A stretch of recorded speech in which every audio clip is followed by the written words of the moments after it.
Om Namo Bhagavate Vasudevaya.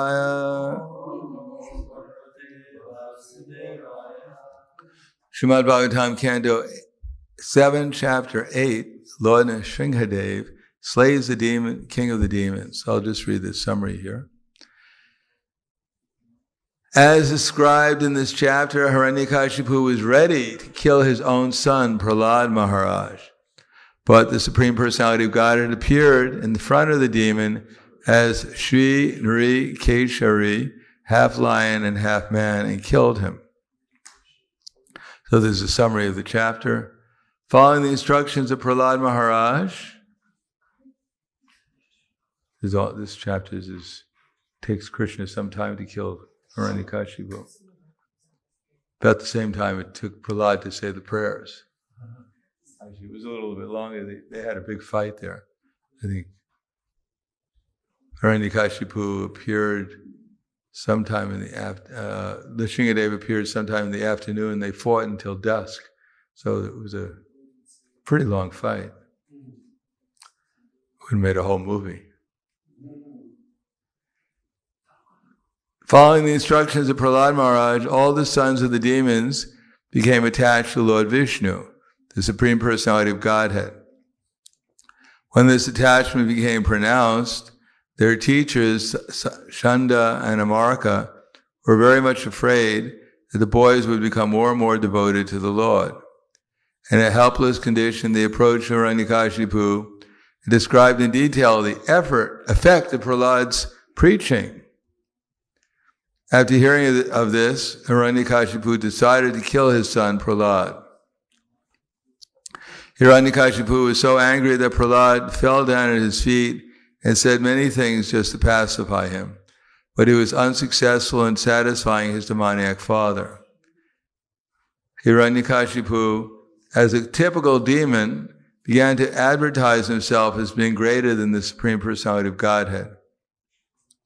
For Prahlad challenged him, saying that Hiranyakashipu was not God, and began to glorify the Supreme Personality of Godhead, declaring that the Lord is all-pervading, and that everything is under him, and that no one is equal to or greater than him. Thus he requested his father to be submissive to the omnipotent Supreme Lord. The more Prahlad Maharaj glorified the Supreme Personality of Godhead, the more angry and agitated the demon became. Hiranyakashipu asked his Vaishnav son whether his God existed within the columns of the palace. And Prahlad Maharaj immediately accepted that since the Lord is present everywhere, he was also present within the columns. When Hiranyakashipu heard this philosophy from his young son, he decided the boy's statement was just the talk of a child and forcefully struck the pillow with his fist. As soon as Hiranyakashipu struck the column, there issued forth a tumultuous sound. At first, Hiranyakashipu, the king of the demons, could not see anything but the pillar, but to substantiate Prahlad's statements, the Lord came out of the pillar in his wonderful incarnation as Narasingha, half lion and half man. Hiranyakashipu could immediately understand that the extraordinary, wonderful form of the Lord was surely meant for his death, and thus he prepared to fight with the form of half lion and half man. The Lord performed his pastimes by fighting with the demon for some time, and in the evening, on the border between day and night, the Lord captured the demon, threw him on his lap, and killed him by piercing his abdomen with his nails. The Lord not only killed Hiranyakashipu, the king of the demons, but also killed many of his followers. When there was no one else to fight, the Lord, roaring with anger, sat down on Hiranyakashipu's throne. The entire universe was thus relieved of the rule of Hiranyakashipu, and everyone was jubilant in transcendental bliss. Then all the demigods headed by Lord Brahma approached the Lord. These included the great saintly persons, the Pittas, the Siddhas, the Vidyadharas, the Nagas, the Manus, the Prajapatis, the Gandharvas, the Charanas, the Yakshas, the Kimpurushas, the Vaitalikas, the Kanaras, and many other varieties of beings in human form. All of them stood not far from the Supreme Personality of Godhead, began offering their prayers unto the Lord, whose spiritual effulgence was brilliant as he sat on the throne. So text 1. Shri Narada Vacha Atha Daitya Sutta Sarve Shrutva Tad Anuvartinam Tam Jagrihor Nirravadyavan Naiva Gorvanu Shitam Shinaravacha Atai Daitya Sutta Sarve Shudvatar Anuvarnitam Jagrihor Nirravadyavan Naiva Gorvani Shikshitam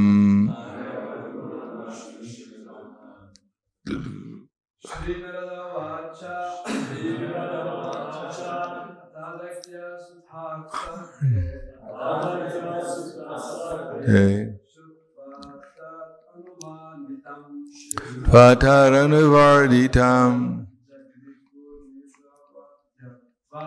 Jagur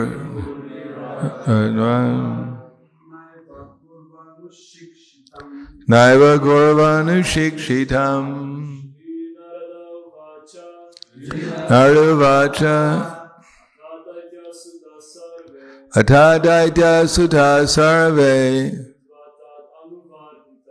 Shutva Tadanuvartitam Jagrihor Nibhavatnatvam Naiva Gorvanu Shikshitam Ravacha Atha Daitya Sutta Sarve Shrutva Tadanuvartitam Jagrihor Nirvavadyatvam Naiva Gorvanu Shikshitam Shri Narada Vacha. Shri Narada Muni said, Ata, thereupon, Daitya Sutta, the sons of the demons, the class friends of Prahlad Maharaj, Sarve, all, Shrutva, hearing, Tat, by him, Prahlad, Anuvartnitam, the statements about devotional life, Jagrihu, accepted, Yaravad Yadvat, due to the supreme utility of that instruction. Not, eva, indeed, Guru Anushikshitam, that which was taught by their teachers. Translation and purport by His Divine Grace, A.C. Bhaktivedanta Swami Srila Prabhupada. Narada Muni continued, all the sons of the demons appreciated the transcendental instructions of Prahlad Maharaj and took them very seriously. They rejected the materialistic instructions given by their teachers, Shanda and Amarka. Purport, this is the effect of the preaching of a pure devotee like Prahlad Maharaj. If a devotee is qualified, sincere, and serious about Krishna consciousness, and if he follows the instructions of a bona fide spiritual master, as Prahlad Maharaj did, when preaching the instructions he had received from Narada Muni, his preaching is effective. As said in the Srimad Bhagavatam, satam prasangam mama virya samvido bhavanti rikarna rasayanam kata. If one tries to understand the discourses given by the Sat, or the pure devotees, whose instructions will be very pleasing to the ear and appealing to the heart. Thus, if one is inspired to take to Krishna consciousness and one practices the process in his life, he is surely successful in returning home back to Godhead. By the grace of Prahlad Maharaj, all his class friends, the sons of the demons, became Vaishnavas. They did not like hearing from their so-called teachers, Shanda and Amarka, who were interested only in teaching them about diplomacy, politics, economic development, and similar topics meant exclusively for sense gratification. Shri Narada-vacha daitya sutta sarve shrutva-tad anuvarnitam jagrihor niravadhyatvan naiva gurva nusikshitam. Narada Muni continued, all the sons of the demons appreciated the transcendental instructions of Prahlad Maharaj, took them very seriously. They rejected the materialistic instructions given by their teachers, Shanda and Amarka. Namo Vishnu Padaya Krishna Prasthaya Bhutale Srimate Bhaktivedanta Swami Namane Namaste Saraswati Ve Gauravani Pracharane Nirvishesha Srinivadi Pasyatyade Satarne. There are four Purusharthas known as Dharma, Artha, Kama, and Moksha. And human life is meant to follow these four principles in order to obtain moksha or liberation. All conditioned souls, except for, well, by definition, a conditioned soul is a conditioned soul, and therefore he has to seek after liberation. Now, the methods of seeking for liberation may be different. We have the Varna and Ashram system, which, in the beginning, one is taught Dharma. Brahmachari Guru Kule Vasandanta Gurorhitam Asavan Nicho Asavan, actually it's even here, so Brahmachari Guru Kule, general index.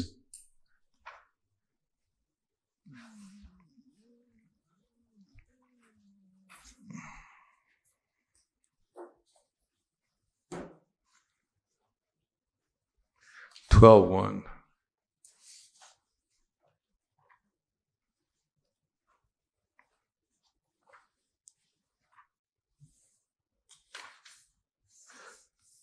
Brahmachari Guru Kule Vasandanto Guru Orhitam Acharan Dasavanicho Guru Surida Saurida.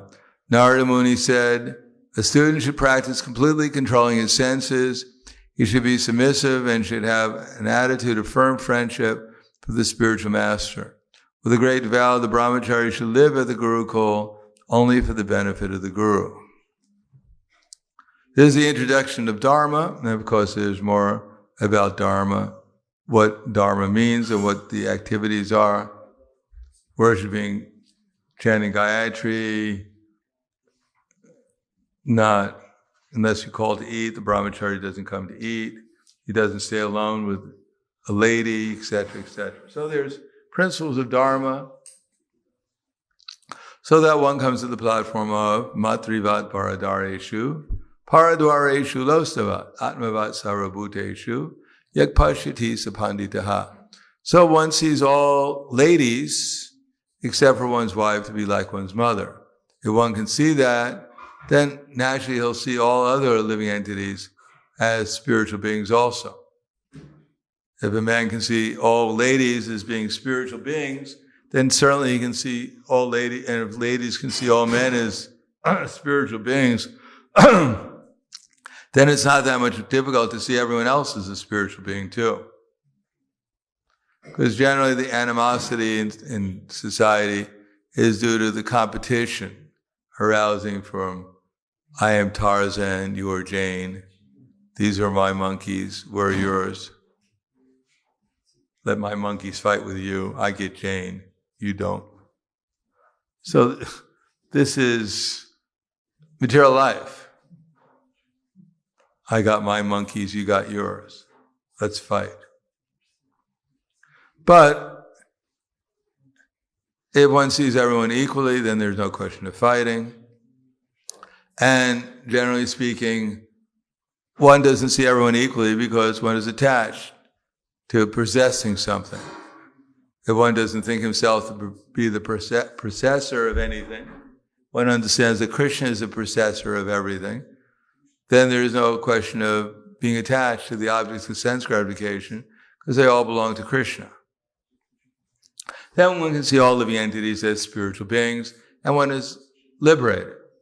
Brahma Bhuta Prasanatma, Nishoshati Nakangshati, Samak Sarveshu Bhuteshu, Mad Bhaktim Lavate Para. That one who can see, one who gives up hankering and lamentation and sees all living entities to be spiritual beings, then he becomes joyful and he can begin actual devotional service. So Vedic culture is meant to teach one how to give up hankering, lamentation, and treat everyone as a spiritual being so that one can come to the platform of liberation and begin real devotional service, actual service with feelings of actually devotion towards Krishna. Now Prahlad Maharaj, because he's on the platform of a pure devotee, therefore his preaching is certainly very effective because it's not just theoretical. As I've said many times, we can read the books and it's all very theoretical, which is not bad, it's good. We should get the theoretical knowledge. But better than theoretical knowledge is memorizing something like a parrot, which is good to memorize things as a parrot. At least it's better to think of the Bhagavatam than to think of other things. If you're going to memorize something, then memorize the Bhagavatam. That will at least keep us out of trouble. On the other hand, if someone can teach us how to see things in the proper perspective, the same perspective that Krishna sees things, that's why we not only have the Bhagavatam, but we have Srila Prabhupada's purports, so we can see the way that Krishna sees things. We can see how everything fits together, how everything's related, what's the priorities, what's more important, what's less important. So this is seeing things with the proper perspective. Whereas Krishna says, Nainam gunebhyas kartaram, drashteva nupashiti, gunebhyas chaparam veti, madbhavan sodigashiti. When you can see that there's nothing beyond the three modes of nature in all activities, and that the Supreme Lord is transcendental to all these modes, you can know my spiritual nature. So to see things in perspective, that all this energy is Krishna's, Krishna is beyond his material nature is not different from him, etc., etc. So one who can teach us how to see things in the proper perspective, that's certainly an elevation above simply remembering what the scriptures say. We should see what the scriptures say properly. But the scripture isn't meant for application. Just to see is not enough. Even just seeing is theoretical. We have to try to apply what we see and see what happens. Then if we apply what we see and we get a higher experience, then we become convinced that what I'm seeing is proper, is adequate. Or as Krishna says, Vishana vidhi vartante, niraharasi dehinam rasavarjam rasopyasya param drishtva nivartate. The embodied soul may be restricted from sense enjoyment, though the taste for sense objects remains, but ceasing such engagements by experiencing a higher taste, he becomes fixed in consciousness. So we can understand theoretically everything here belongs to Krishna. We may know that, so many verses about that. Everything is meant for Krishna's service. We may have so many verses about that. We may be a great scholar and we might even write books about that. But if we're not engaged in devotional service, the material desires will not go away. We may hear how Krishna is God and he is the enjoyer, and we may become more and more envious as time goes on. Why is he the only enjoyer? Why can't I enjoy? So theoretical knowledge in itself is not sufficient. One has to apply that knowledge properly, then the result is that one will get conviction. By experience, one gets conviction. By theoretical knowledge, one remains on the mental platform.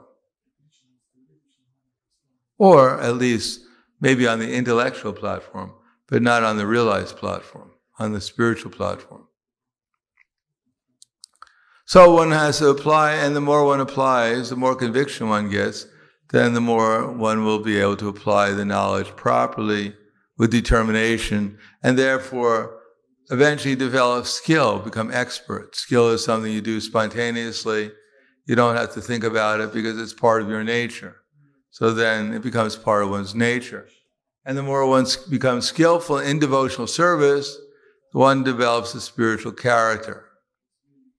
Because practicing devotional service means practicing, developing the good qualities, acting as a servant to the servant of Krishna, and therefore naturally yasyasti bhaktir bhagavata kinchana savargunas tatra samasute gurau hara bhaktasi kuto mahagunan manomane nasati davato bahi. Simply by theoretical knowledge, one will remain on the mental platform, and under certain circumstances, one will not be able to tolerate the urge of the senses and the forces of desire and anger, and therefore fall down into the lower modes of activity. But the self-realized soul, one who actually has knowledge, experience, then they're not bewildered by these dualities. As Prabhupada said, it's actually the self-realized soul who's self-controlled because he's satisfied with pure devotional service. So one actually applies Krishna consciousness and gets a higher taste, then one gives up the desire to do anything else other than simply engage in Krishna service. The higher the taste, then the higher the conviction, the higher the determination, and the higher the skill also in pure devotional service. Then one develops the character of a pure devotee like Prahlad Maharaj or the other Mahajans, Swayambur, Narada Shambhu, Kamara Kapilo Manu, Prahlado Janaka Bhishmo, Vayora Vayasakir Vaya. So there are different personalities throughout the whole universe, and they're engaged in different activities, but they all have the character of pure devotee. They're all surrendered and acting as an instrument for Krishna, and they're preaching Krishna consciousness, as Prahlad Maharaj. If one has the character of a pure devotee, then Krishna is there personally with the devotee all the time. And the whole atmosphere becomes surcharged with Krishna's presence and the presence of the spiritual world, Krishna's associates. And therefore, preaching to people becomes a lot easier because the whole atmosphere is very conducive. If we're preaching theoretically, we don't bring so much of a spiritual atmosphere with us. We may bring some knowledge, we may even bring some perspective, proper way of seeing things. We may even bring some conviction. We may even have to some degree or another, some skill in devotional service, but only when one has the character of a pure devotee is one actually demonstrate what the teachings actually are about. The teachings are about developing the character of a pure devotee. It's not finding out how many arms, how many hands, or where Krishna places the conch, wheel, club, and lotus flower in his hands. It's nice to know that. It helps us meditate on Krishna, his different forms. But our philosophy is to become a surrendered soul to Krishna so that we develop the qualities and the characteristic, the character of a pure devotee. Then one's instructions would be very powerful. Krishna Shakti Vinanaya Tara Pavartana. So we want to preach Krishna consciousness, but we also want to become more and more effective in preaching Krishna consciousness. And the way of doing that, of course, we can study different techniques of preaching. You may go out and sell books and try to find out how to win friends and influence people. But more important than that is develop the qualities of a pure devotee. That will be more convincing that what's in the book is true than simply trying to become expert at selling the book.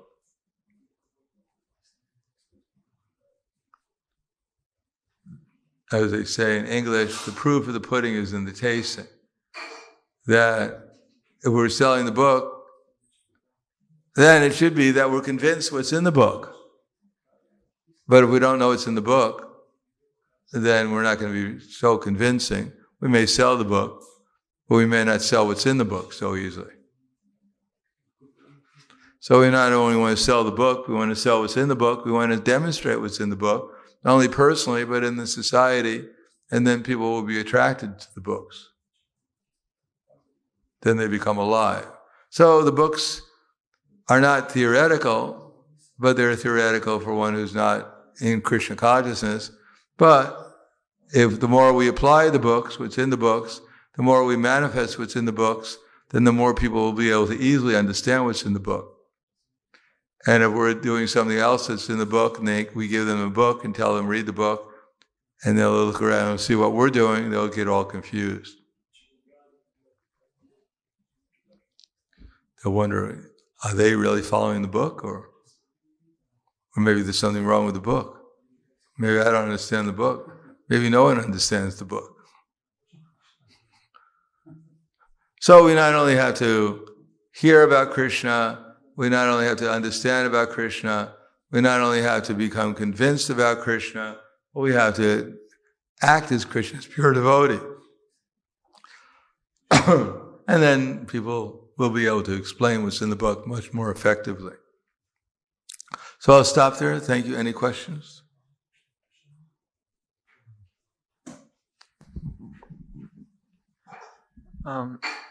Hare Krishna, could I just ask if you could explain a little bit more why is it so effective to work for Krishna, something concrete, something physical, compared to mental work? It just a little bit confuses me because I treat the mental work as more subtle than body. Could you just explain a little bit more about that? You can't work with your gross body unless you work on with the subtle body. We work with the subtle body, not with the gross one. The mental platform doesn't mean the mental platform of Krishna consciousness. It means the mental platform of mental speculation, looking around the world, trying to figure out what I can control here for my enjoyment. That's called the mental platform. Not the platform of thinking about looking around the world to see what I can do for Krishna here. That's the spiritual platform. Okay? Thank you. What's that? Yeah, that's our normal that's our normal position. Looking around, trying to figure out how to control and enjoy the material world because we're under illusion. Otherwise, if we realize we're spiritual souls, then we wouldn't try to look around in the material world to try to enjoy something here because we'd understand there's nothing enjoyable for the soul. If you realize that the driver of the car, you may fill up the car with gas, but you don't put the gas into your own body because you realize you're different from the car. You don't stop putting gas and oil into the car, but you don't put it into yourself. You realize it wouldn't be very good. So we're on the platform where we're thinking we're the car, and therefore we're thinking these objects, the material energy, will actually satisfy us. They may help the car, but they won't help us very much. Anything else? Okay, thank you very much. Grandaraj Srimad Bhagavatam ki jai, Srila Prabhupada ki jai, Gaur Premanande.